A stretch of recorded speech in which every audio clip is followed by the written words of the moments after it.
Hi guys, James at Rampant Lion Reviews again for you today with another beer review.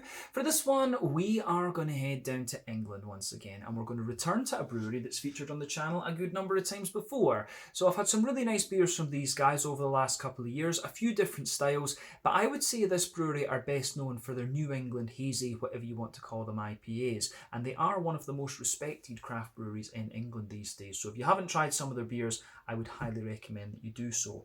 But the beer that we're going to have a look at today is one that I saw in my local Tesco's. I saw the name of it and I just thought, I have to have a go at this. It's a style of beer that I really like. It's one that I know these guys do very well. So I've got high confidence in this beer. Hopefully it's another good one. Hopefully it makes for an interesting review, and I hope that you guys enjoy my take on it as well. So yeah, for this review then, we are going to head to Leeds in Yorkshire, and we're going to have a look at another beer from North Brewing Company. So this particular beer is called Lost Cosmonauts. It comes in at 6% ABV, and it is another IPA. So yeah, not sure exactly what kind of IPA this one is going to be, because it was listed on Untappd as being an American IPA, which usually means West Coast, but this one has oats listed in the ingredients, but no wheat. So not exactly sure what we can expect from this one. But with my astrophysics background and this beer being called Lost Cosmonauts, I thought, I just have to go for this. I think this actually might have been one of only a few cans that were left when I picked this up. But yeah, we've always had some really good IPAs from North Brewing before, so I do hope this one carries on in the same vein as those previous ones. And always nice to return to these guys as well, of course. But yeah, let's crack on with this one then and see how we go. So, as always with my reviews, I'll tell you a little bit about the brewery before we taste the beer. If you want to get straight to the tasting, just fast forward. All the usual links are in the video description below. That's the brewery website, the link to my other reviews that I've done from North Brewing Company before, and we will no doubt add more to that list in the near future. But there's all the usual social media down there. If you want to see more reviews, do please consider subscribing to the channel. The whole channel, of course, has a geography-based tagging system, so you can go into the homepage and search for beer based on country, city, state, county, province, prefecture, whatever it is you happen to be interested in. Do check out the playlist of beers from different countries. There is one there for all the English beers that I've reviewed for you. That's constantly being added to at the moment because I'm at home in the motherland of Scotland, and English beers are quite easy to get a hold of.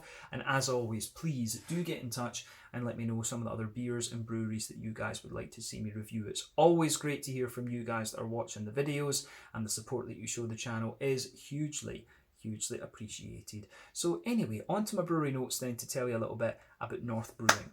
So North Brewing, as I've mentioned to you already, are based in Leeds in Yorkshire, and the company was founded by John Ginjo and Christian Townsley, who owned the North Beer Bar, which was in turn founded back in 1997. These days though, they operate 6 venues around the city, and they are looking to expand that from what I understand. But apparently North Bar used to work quite closely with the likes of James Clay and also Vertical Drinks to help promote craft beer in Yorkshire. And as I've mentioned in previous Yorkshire craft beer reviews, there is a very strong heritage of craft brewing in Yorkshire. And the two men to talk to that about, of course, would be Stuart Pickard, Gingery Ale Trail, and also Rob Derbyshire of Hopscene fame. Those guys really know what's been going on in Yorkshire over the years, but Yorkshire has been kind of the craft beer place in England for quite a long time, in fact.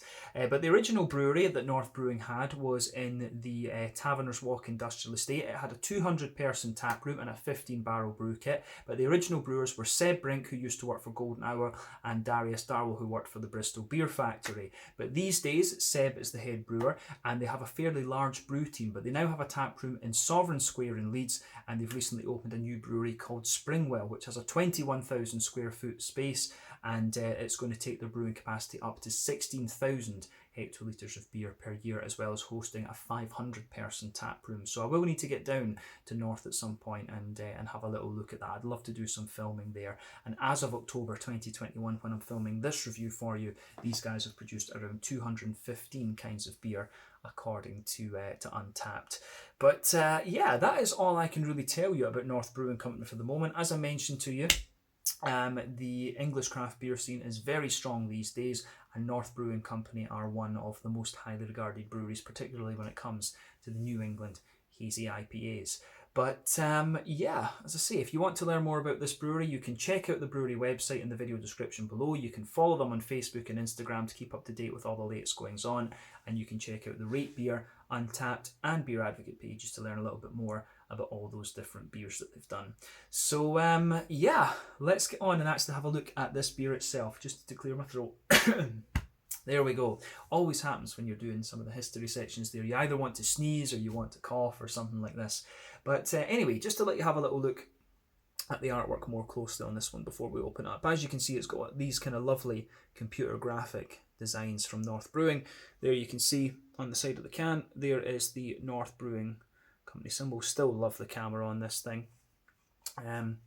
So it says on the back here, it says, "We are North Brewing Company, set up by the founders of the first craft beer bar in the UK, North Bar. This hazy, hoppy IPA is packed with Mosaic and Equinox hops and epitomises what we love about beer." So yeah, that's pretty cool. There you can see on the side, oh, wrong way, Lost Cosmonauts, North Brewing. Double dry hopped IPA, but yeah, Equinox and Mosaic we know quite well. Both of these are American. They both come in about 14% alpha acid. Mosaic is going to give you that lovely oily orangey tangerine sort of note, whereas Equinox is going to give you the kind of juicy but still quite oily limey character. But yeah, as I said, I picked this beer up in Tesco. I think I paid about £3 for the can, so that translates to roughly about €3.50, maybe something like that. Yeah, about €3.50, so about 35 Swedish kroner, and I guess somewhere in the region of $4 American. So not bad at all. Hopefully those conversions are right. But yeah, plain silver top on the can there, as you can see. But let's get this guy out and we'll get on with the tasting then. Very curious about this.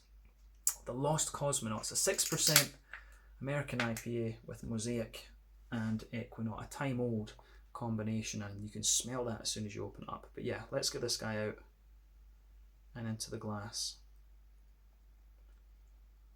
Hopefully this beer is still in good condition, because I'm not sure how long it had been sitting in the supermarket. You can see the carbonation is going a little bit crazy, so it might have been sitting for a wee bit. We'll just need to see. But yeah, I guess that will do for the moment to have a proper look at the appearance and aroma and things like that.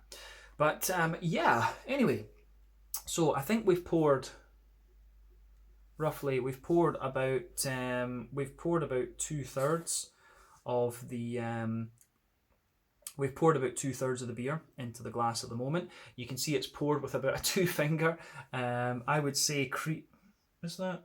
No, that's I think it's very, very slightly creamy, not perfect white, but you can see that if I just bring it up to the camera will focus on it. You can see it's got a good little bit of froth to it, but kind of various different sizes of bubbles in there.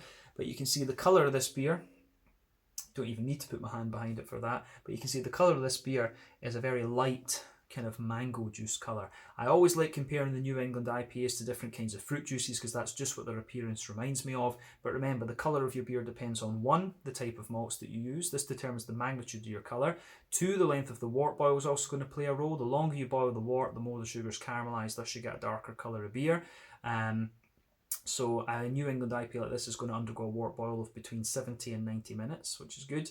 And then any adjuncts that you put in or any barrel aging that you do will also play a role in that as well. But yeah, lovely kind of light mango juice colour, this one. I think it's fair to say, if we shine the light through it, yeah, it's got a wee hint of a kind of orangey character to it. But yeah, I would describe this one as being akin to a mango juice in terms of its colour. Now, the level of haze on this one is, you know, for a 6%er, it's kind of what you would expect, to be honest with you. The level of haze depends on the wheat content, the oak content, and also the yeast. This beer, of course, doesn't have wheat in it according to the ingredients, so it is going to be the yeast and the oats that will be doing this. But for a 6%er, when it's only got one of them, when it's only got the oats in it and the yeast, that is fairly impressive, actually. So yeah, I suspect this one will be a more kind of oaty leaning and kind of creamy and smooth New England IPA. But decent level of haze, as you can see, but not surprised. Yeah, not surprised at the appearance of this one. It does look pretty good, but let's get some more of it into the glass and we can have, because I think this one will go a bit crazy. But let's have a closer look at the aroma and just see how we go with this one. Yeah, I'm going to say straight away, it's kind of, again, what you would expect of the style. Now, when this is a supermarket beer, we have to say straight away, it's not going to be the most crazy thing you're going to find from North. These guys can do some really, really crazily good IPAs, but the ones that they're going to put in the supermarket will be the ones that are designed to be a kind of bit more, straightforward, straight shooting, sessionable, still good, but, more straight kind of forward and shooting ones. So we have to bear that in mind. This won't be the kind of pick of the bunch when it comes to North Brewing's assortment, if you like, or their repertoire, whatever you want to say. But I'm going to say straight away with this one, my impression of this beer is as I was expecting. When I saw it didn't have the wheat in it, I was expecting a kind of smooth, bready sort of New England IPA, and you get that vibe out of this one straight away. It is nice and smooth, there's a degree of sweetness to it, the green component is quite soft but still quite smooth, and you've also got those nice kind of juicy, fruity aspects to this one as well. So it kind of gives you everything that you would want from a New England IPA, to be honest with you. That doesn't let you down at all, to be quite frank. So yeah, not sure what else we really need to say in terms of summary, but let's break down the aroma and just describe it for you a wee bit more kind of in depth, if you like. So yeah, the backbone of this beer absolutely is a big white bready sort of thing. So you can smell backbone of this beer, there's a little bit of bread crust. You can smell some soft white bready character in there. It's almost a little bit kind of dry, like a sort of wheaty, not wheaty, a little bit of a kind of floury character. So you can smell that soft white bread in there. You can definitely smell the kind of sort of smoothness, creaminess and dryness of the oats. That's most definitely in there. And you've also, you do get just a little hint of that kind of Werther's Original butterscotchy, butter candy sort of thing that you can get from these New England IPAs. But this is definitely one of the more bready, kind of oaty and smooth New England IPAs that you're going to get, to be honest. So yeah, that is definitely worth bearing in mind with with this beer. Yeah, malty side of it is kind of what you would expect. It comes across quite session IPA, like with that breadiness and kind of drinkability, if you like. But on the, I don't think there's anything more we really need to say about it. Maybe just a little touch of biscuity character. Let's say Werther's Original butter candy, butterscotch. Malty character is as you'd expect, to be honest with you. So let's look at the green component of this one and see how we go. Yeah, green component is pretty smooth, to be honest with you, and again it's kind of what you would expect of the hops that are involved here. So you get a little touch of earthiness. That's going to be the mosaic that gives you that, and I would say that that is very, very minimal and quite light and smooth, but you get a little touch of herbal quality out of it, not a lot. Then you get a nice floral aromaticity. Now I would say the floral aromaticity is quite bright, but at the same time it's also a little bit wet, so I can kind of enjoy that.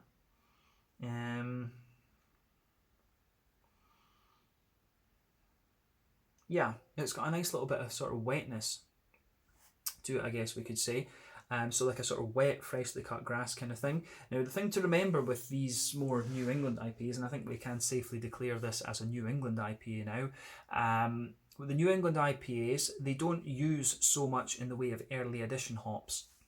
Remember, West Coast IPAs will use early edition hops, and those are the ones that will give you the kind of high levels of bitterness and things like that. Most of the New England IPAs will have their hops added, generally speaking, within the last half hour of the wort boil. And an IPA tends to have a wort boil of around 90 minutes, and the last half hour is when you add the hops and you get the more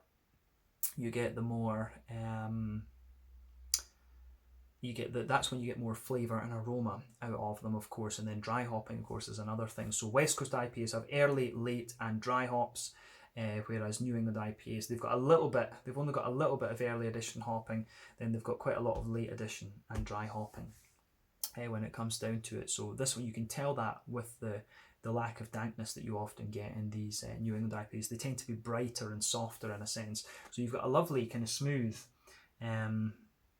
you've got a lovely, bright but quite wet, grassy floral character in this one. You've got some big, juicy, you've got some nice big kind of juicy fruity notes in behind it, but you can smell that soft, fresh, wetly cut grass, kind of wet cut grass coming off this one. So yeah, the grassy side of things is pretty good in this beer. Yeah, I do like how it's how that goes together in this one. But yeah, on the fruity side of things, it is quite nice. It is what you'd expect. So you can smell. I actually get quite a lot of an oily tangerine note out of this one. Yeah, it's tangerine, light, juicy kind of tangerine notes all the way. I actually get a little bit of a soft tropical note out of this, like an apricot or something like this, which is kind of interesting because you normally wouldn't get that from either of these hops. So maybe the yeast is doing something there, and yeast, of course, can contribute a few fruity notes into the beer. But yeah, lovely, juicy kind of tangerine notes. I get a kind of more oily lime underneath. And is there anything else? No, I think that I think the mosaic really shines out on top, to be honest with you. You can get a little bit of zestiness from the equinaut, I think, but the oily, light tangerine oranges come out of this, and there's maybe a wee hint of pineapple and apricot in this beer in behind. But we know these hops quite well, we know this combination well. So, yeah, I'm not overly surprised at the aromas that we get out of this. So yeah, lovely soft kind of tangerine, little touch of pineapple, and then just a wee bit of lime, but some apricot and pineapple and things in there as well, which is interesting. So yeah, as I always say, take a little bit of time to enjoy the aroma of the beer before you get stuck into it, but I think it's about time that we tried this one. So yeah, this is the Lost Cosmonauts, an IPA coming in at 6% ABV from North Brewing Company in Leeds in Yorkshire in the north of England. Let's get stuck into this one. Slàinte, skål, and cheers.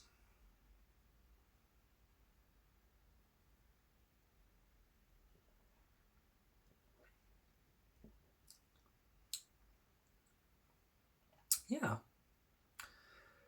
Again, it's now it has, you can tell with this one, it has been sitting a little bit. I've had it in the fridge for a couple of weeks, and it was also kind of sitting in the I think it probably had been sitting in the shelf for a couple of weeks when I picked it up. So I'm not sure exactly how old this one is. Maybe it's about 2 months, 3 months old or something like that, but it still holds out pretty well. But you can tell with this one, this is one of the kind of lighter sort of session IPAs, session type IPAs that North Brewing are going to do. So is it the pick of the bunch when it comes to North Brewing?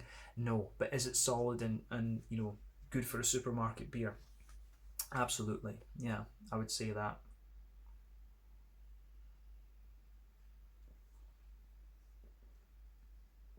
And yeah, I can understand why some of the breweries like this, they want to do a beer that goes into supermarkets regularly, because it's sort of it's kind of guaranteed income for them, so it gives them that degree of financial stability and it allows them to experiment with other things.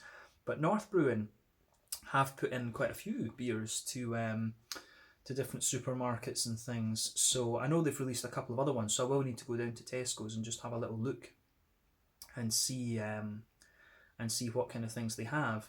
So yeah, this is a pretty solid one. I saw they put a double IPA recently, so I need to check out what that's all about. But yeah, this is another solid offering from the Green Curve that they did with Stillwater, which was the last one I reviewed from these guys, was solid, and this one is too. So it kind of goes to show you the quality that North have at their disposal. But yeah, this is good. So I'm going to say straight away, it's got a little bit of kind of bite and zip to it, but it's quite a sort of session-like IPA, this one. It's got a little bit of bite and zip. Good kind of bright floral green component, but some nice juicy fruity character. It's got everything you would want from a New England IPA, so I can't really knock this at all, especially when we're talking £3 a can. This is good, so well done to North. Well done.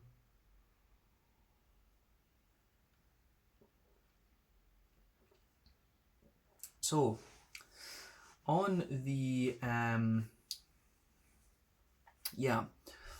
on that sort of hop on the malty side of things, we're having a brain fart. Let's go through the beer as we always do. So on the malty side of things, you can feel that nice kind of bread crusty backbone that goes right across the middle. That goes right across the middle of your palate. So straight away, you can feel that's the backbone of the beer, and I think this beer feels a little bit more grainy, maybe because it's a wee bit older. But on top of that, you can feel that smooth white bready character there. Again, that blankets the middle and the back third of your palate. That's there, and it does feel a wee bit more bitey towards the back of the tongue there. But let's focus on the middle third of the palate for just now. So on top of that, so like I say, you've got a bread crusty layer, the soft white bread on top of that, and then you have the nice kind of, you can feel the sort of oaty creamy layer coming out of this one, which is good. So you've got the white bread, then the oats sort of thicken that out a little bit and just smoothen it up. So yeah, I think that you can feel that the one thing you can do with these more New Englandy type IPAs is that you can often look at the oatiness and the sort of flavours and smoothness and things that you get the oats, and this gives you an indicator of some of the beer. And when you start to get that slightly more porridgey kind of thing out of the oaty character in the beer, that's when you know it's been sitting for a little bit, at least in my experience. So you get a little bit of that in the middle third of your palate. You can kind of feel there's a sort of circle there, and you can feel that slightly porridgey note almost coming out from the oats in this beer.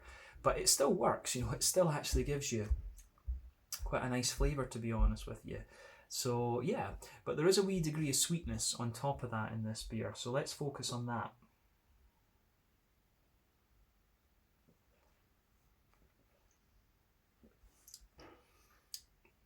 And I will say as well, this beer does actually sweeten up in things the more that you drink of it, and it becomes a little bit more kind of bready at the same time. So that sort of white bready layer, it actually becomes a little bit more fluffy and softer the more that you drink of the beer. And as I say, you've just got that circle in the middle third of your palate where the oatiness comes out.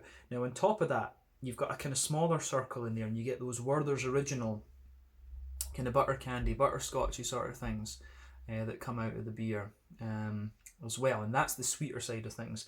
I don't know exactly what kind of malts and stuff they would use in it, but I would guess, just going by the flavours, you've got a wee bit of Golden Promise, because when you go out from that sort of Werther's Original butterscotchy thing in the centre of your palate, you start to get a wee bit more of a kind of biscuity, McVitie's Digestive sort of thing coming out of the beer as well. So yeah, I think that does work quite nicely. That does work quite nicely in this one for sure. Yeah. So I don't know if there's really anything else we need to say about that middle third of your palate, to be honest with you. I think we've covered everything. So yeah, bread crust, white bread that thickens out, bit of an oaty layer, has one or two little porridgey notes to it, the butter candy, butterscotchy sort of thing, and then a wee bit of a McVitie's Digestive biscuit. Potentially towards the front of that middle third of your palate, there's a wee bit of a kind of woody undertone to the beer. But other than that, not too much else to say.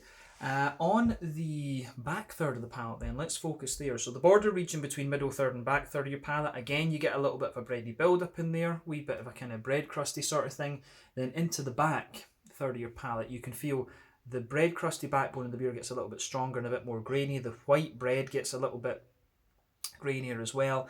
Then the oats have a wee bit more dryness too. As I always say to you, the sweeter flavours come out towards the front of the palate, the more kind of grainier, bitter type flavours come out towards the back of the tongue there. But on top of all of that, you do get that kind of you do get a little bit of a kind of slightly doughy, more dense, bready, yeasty kind of thing. So that sits on top on the back third of your palate. So as I always say, the flavour on the back third of your palate is a bit taller, and as you come further forward, as it condenses down, as you go into that middle third of your palate, it really squashes together a wee bit more, and you can the flavour just condenses down, so it gives you that kind of smooth malt base that you expect. But this is definitely a kind of more bready and kind of oaty leaning New England IPA. As I've explained in other videos, I think there's 6 different directions that a New England IPA can go in. It can be sort of more farmhousey and yeasty, rye leaning and grainy, wheaty and bitey, oaty and creamy, barley malt leaning and bready, or it can be kind of sweet. So I think this one does have a wee bit of a yeasty, farmhousey kind of note to it, because you do get a few Jacob's cream cracker things and woody notes the further in you go. It's also got the kind of bready aspect to it, and you get some of the smooth oats in there. So yeah, malty kind of side of this beer is quite interesting. So yeah, the only thing though I need to think about is the age of this, because that obviously affects some of the malty flavours. But yeah, let's go on to the hoppy side of the beer then. So back corners of the palate, there's definitely a wee bit of earthiness in there. That's going to be the mosaic all the way, but as you come further forward, you can feel it does develop a little bit of a deeper floral aromaticity, which is quite nice. And as you push towards the kind of front corners of the palate, you do get just a little bit of a kind of floral aromatic sort of spice out of this one. And both of these hops, of course, are capable of giving you that kind of floral aromatic spice. Then round the front curve of the palate, it's a little bit lighter and grassy. And there's a wee tiny bit of zestiness in there, but I would say the grassy character for me is quite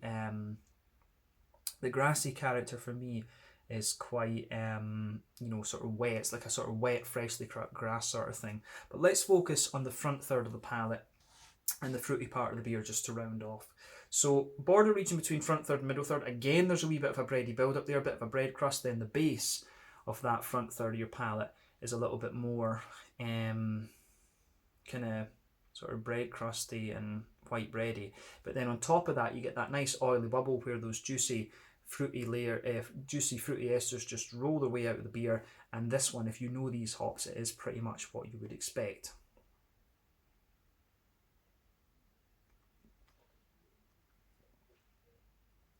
So, towards the back of your palate, it's kind of interesting because you can feel a little bit of a sort of dried pineapple, apricot, and I don't know which of the hops is going to give you that, because like I said earlier, Mosaic tends to be more tangerine and orangey, but the Equinox tends to be a little bit more oily and limey. So you get a wee bit of that, as I say, you get a little bit of that kind of, you do get a wee bit of sort of apricot-y, pineapple-y sort of thing on the back half of that front third of your palate. And as I say, this is where you always get the tropical notes. But as you move further forward, you can feel that big oily orangey tangerine notes from the Mosaic in there. And as you reach just like the front, almost the front tip of your tongue, you can feel the more oily, limey notes coming out of this one as well. And that's the Equinox. So yeah, this one, it's a big, the fruity character in this is big and oily. And it just surprises me. I think Mosaic is showing a little bit of its slightly more tropical side, which is interesting. A lot of people say Mosaic can have a little bit of blueberry to it, but I've always found it more tangerine in a sense. But I think, yeah, there's a big oily, limey character to this one, some nice juicy tangerine notes, and I think that's what I'm getting out of this. But definitely a wee bit of apricot and pineapple as well for me. But yeah, this is a big citrusy, zesty, oily kind of leaning beer from the fruity side of things. But yeah, it's a solid IPA, this one from North Brewery, and I wouldn't expect any less, to be quite honest with you. But let's round off the review with a look at the mouthfeel then. So I would say straight away, this beer's right in the middle of the spectrum, mid-bodied.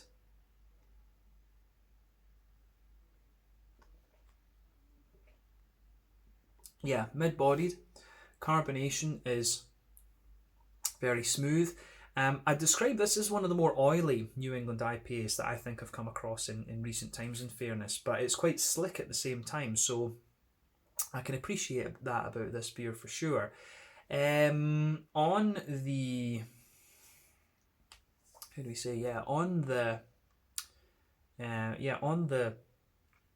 malty side of things, I would say this beer is quite smooth, and like I said, it's quite bready. So yeah, I'd describe this as more kind of smooth rather than being kind of sweet or anything like that. It's got a little bit of bite to it, but yeah, quite a smooth IPA in terms of the malty side of things. On the hoppy side of the beer, with bitterness, I think this is a fairly standard 30 IBU beer. I'd be very, very surprised if it's any more than that. But yeah, about 30 IBUs, and the fruity side of this one for me really leans towards that citrusy side of thing. It's got a few dried, more tropical kind of fruits to it as well, but quite oily from that perspective too. But as I said, a solid New England IPA in my mind, and I wouldn't hesitate to have this again. Not the pick of the bunch of beers that you're going to get from North, not the best one that they do, but for a supermarket beer, I think it's pretty damn solid. So we can leave it at that for this one, I think. So yeah, this is the Lost Cosmonauts a 6% New England IPA, a beer that I picked up in my local Tesco's from North Brewing Company in Leeds in Yorkshire in the north of England. If you haven't tried some of this brewery's beers already, you really need to, because they are doing some really, really damn good stuff in my experience. So yeah, let's leave it at that for this one. Once again, thank you for watching my beer reviews. Until the next time, please like, subscribe, share, all the usual YouTube stuff. Let me know your own thoughts on this beer in the comment section below. Let me know what your favourite beers are from North Brewing Company, and we will return to these guys at some point soon. Slàinte, skål, cheers, and see you in the next one.